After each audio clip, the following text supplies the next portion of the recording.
Hello everyone, कैसे हैं आप? अच्छे ही होंगे, तभी तो हमारी वीडियो देख रहे हैं। सिंपल सा लॉजिक है। तो दोस्तों, मैं लॉजिक की बात क्यों कर रहा हूँ?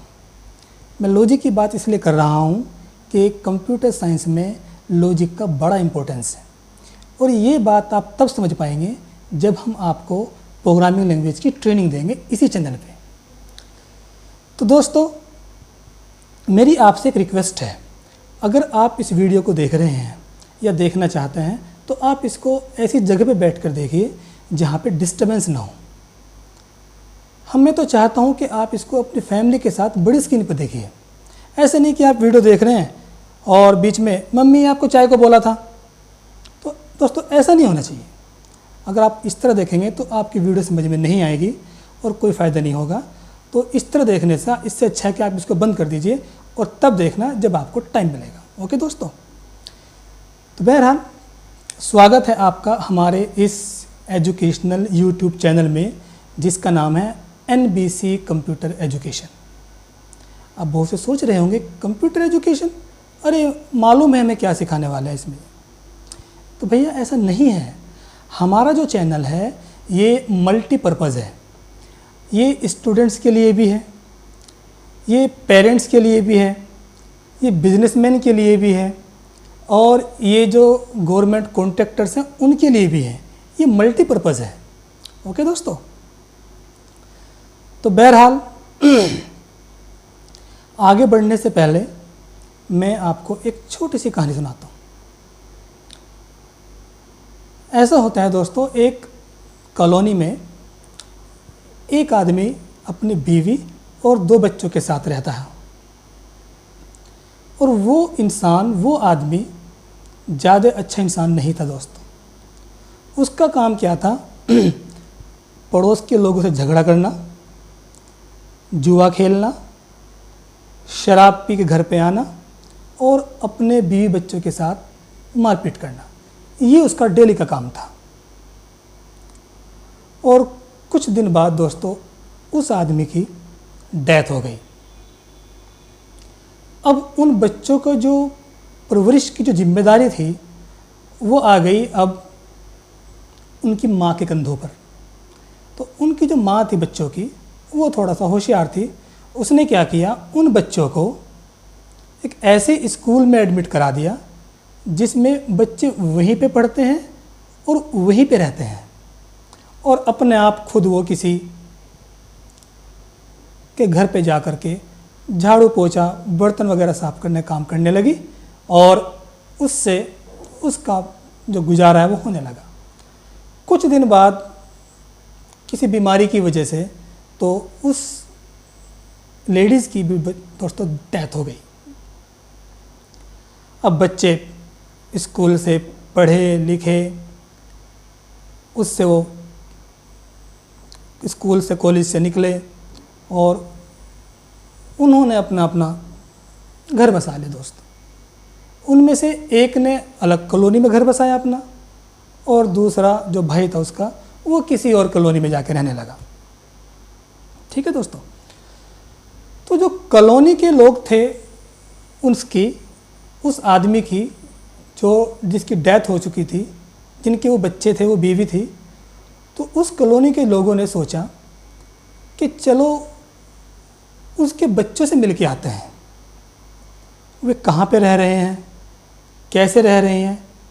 तो उन्होंने ये लगा कि भाई चलो आज उनके पास चलते हैं। तो 4-5 लोग इकट्ठा हुए कॉलोनी के, और वो चल दिए उनमें से एक भाई के पास उससे मिलने के लिए।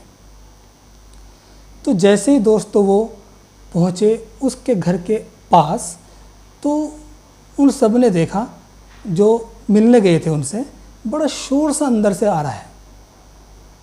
उन्होंने दरवाज़ा खटखटाया और वो आदमी बाहर निकल के आया, जो उन 2 भाई में से जिनके पास हो गए थे वो बाहर निकल के आया, और उसने पूछा, जी भाई साहब।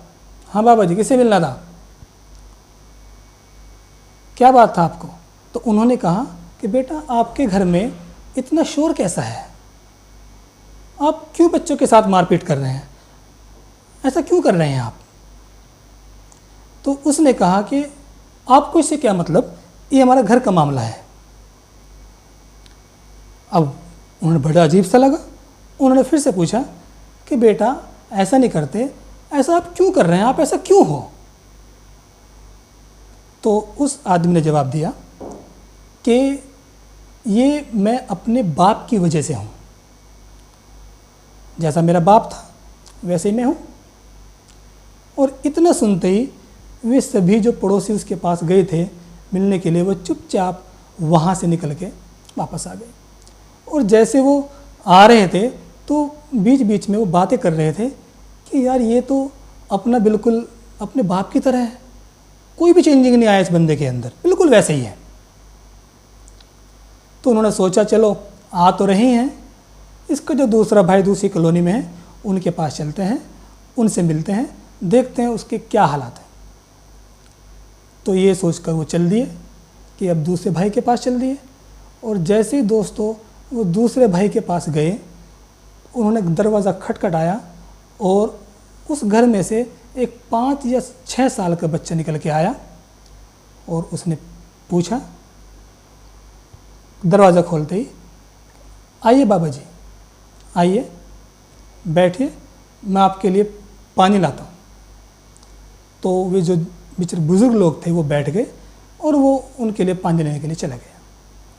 पानी लेके आया, पानी पिलाया, बैठे। तो उस बच्चे ने पूछा, अब बताइए बाबा जी आपको किससे मिलना है? तो उन्होंने कहा कि बेटा हमें आपके पापा से मिलना है।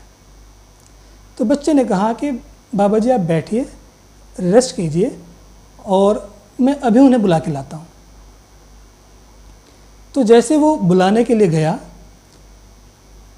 तो वे आपस में बात कर रहे थे, वे जो बुजुर्ग लोग थे, कि ये कैसे चमत्कार है, एक भाई वो है और ये भी उसी का भाई है, ऐसा कैसे?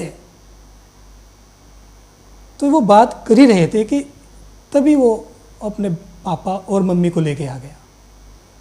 तो वो आदमी उनको देखकर, उन बुज़ुर्ग को देखकर बड़ा खुश हुआ, उन्हें पहचानता था, उनकी कॉलोनी के लोग थे।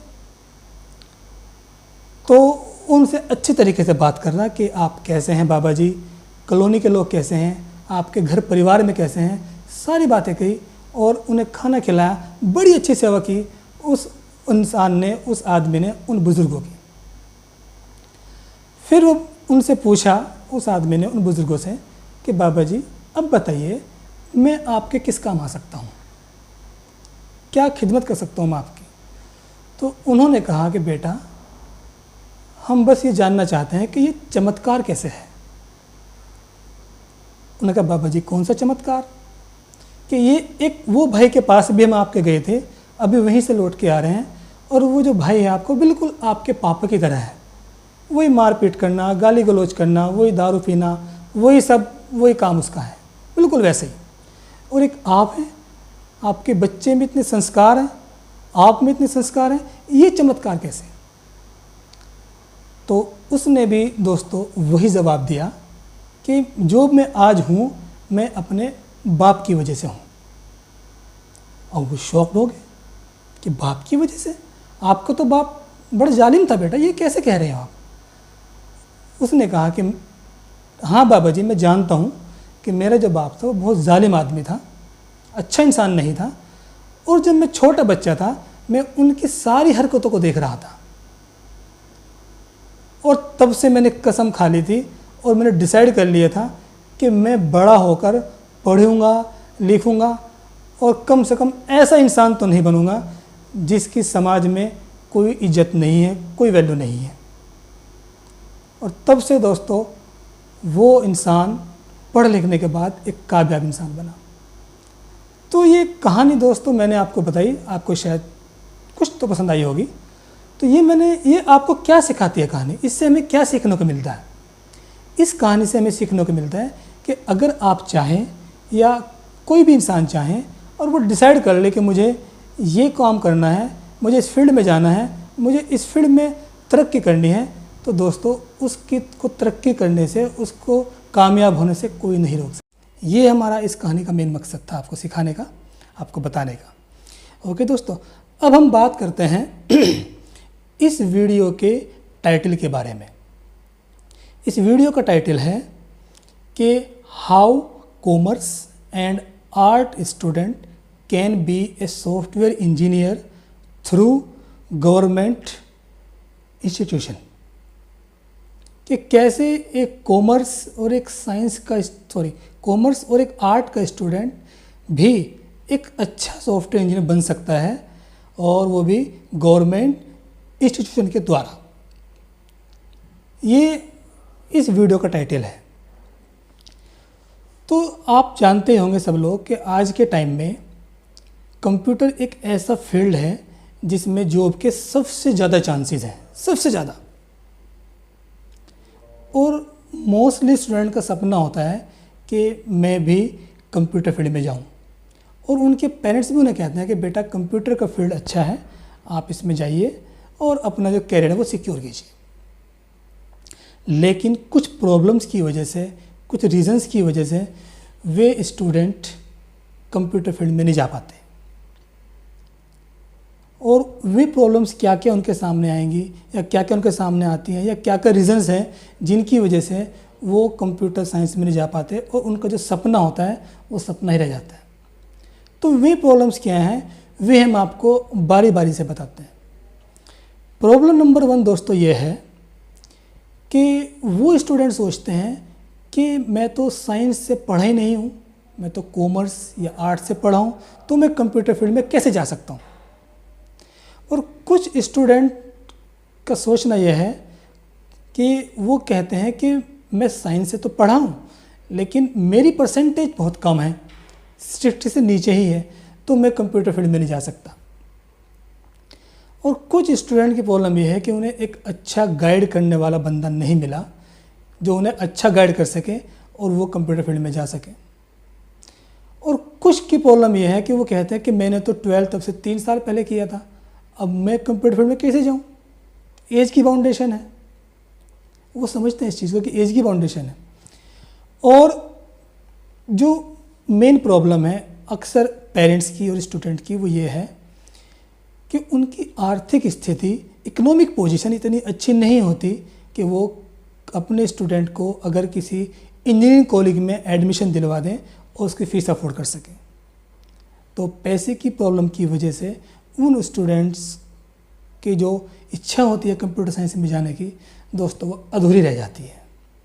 तो इन्हीं प्रॉब्लम का सॉल्यूशन हम लेकर आए हैं और वो हम आपको बताएंगे इसी वीडियो के सेकंड पार्ट में। अभी जाना नहीं दोस्तों, अभी है। तो आप अपना ख्याल रखिए, सुरक्षित रहिए और अपने से बड़ों की दिल से रेस्पेक्ट कीजिए। हम अपने से बड़ों की दिल से रेस्पेक्ट क्यों करते हैं दोस्तों, वो मैं आपको बताता हूँ। हम अपने से बड़ों की दिल से रेस्पेक्ट इसलिए करते हैं क्योंकि वे हमसे बड़े हैं और वे दुनिया में हमसे पहले आए, और उनकी जो नेकियां हैं, जो अच्छाइयां हैं, जो पुण्य उन लोगों ने किए वो हमसे ज़्यादा हैं, इसलिए हम उनकी रेस्पेक्ट करते हैं। लॉजिक है, मैंने कहा था ना कि आपको लॉजिक पर फोकस रखना है। तो जो बातें आज हमने आपको बताई ये आप तक सीमित रहनी नहीं चाहिए दोस्तों, ये दूसरों तक भी जाना जरूरी है। क्योंकि ये तो शास्त्रों में लिखा है कि अगर आपको एक अच्छी बात पाता है या कोई भी अच्छी बात आपको मालूम हो जाती है किसी भी माध्यम से, किसी के भी थ्रू, तो आपका फ़र्ज बनता है कि आप उसको दूसरों तक पहुंचाएं। अगर आप ऐसा नहीं करते तो आप अच्छे इंसान तो हैं ही, लेकिन बहुत अच्छे इंसान नहीं हैं, क्योंकि आप सिर्फ अपना भला चाहते हैं।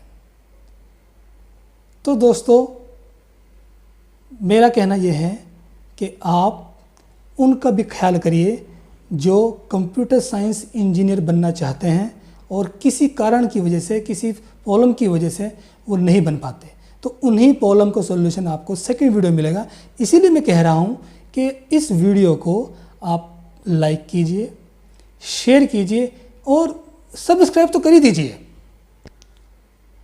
अब आप सोच रहे हो क्यों, मैं तो नहीं करूँगा सब्सक्राइब। ये फिर मुझे आपको लॉजिक समझाना पड़ेगा। वो इसलिए करना होता है सब्सक्राइब, जिससे कि हम हमारा जो सेकंड पार्ट आएगा वो उसकी इन्फॉर्मेशन, उसका जो नोटिफिकेशन है वो आपको कैसे मिलेगा। और जितने भी हम आने वाले जो वीडियोस होंगी उसमें जो हम आपको अच्छी अच्छी बातें बताएंगे कैरियर से रिलेटेड, और फिर हम कोर्स के भी वीडियो बनाएंगे, आपको ट्रेनिंग भी देंगे प्रोग्रामिंग के ऊपर, ऑफिस ऑटोमेशन के ऊपर, तो वे आपको कैसे पता चलेगी। तो इतना सब तो है दोस्तों, लेकिन जो असली हमारा मकसद है इस वीडियो को शेयर लाइक कराने का वो ये है कि उन स्टूडेंट का भी भला हो जाए जो कंप्यूटर साइंस इंजीनियर बनना तो चाहते हैं लेकिन किसी वजह से नहीं बन पाते, तो उनकी प्रॉब्लम का सोल्यूशन भी दोस्तों में ढूंढना है। तो इसलिए आप अपना भला ना चाह करके दूसरों का भला भी सोचिए, तभी देश की तरक्की होगी और तभी आपको फ़ायदा होगा। तो मिलते हैं दोस्तों अगली वीडियो में, तब तक के लिए जय हिंद।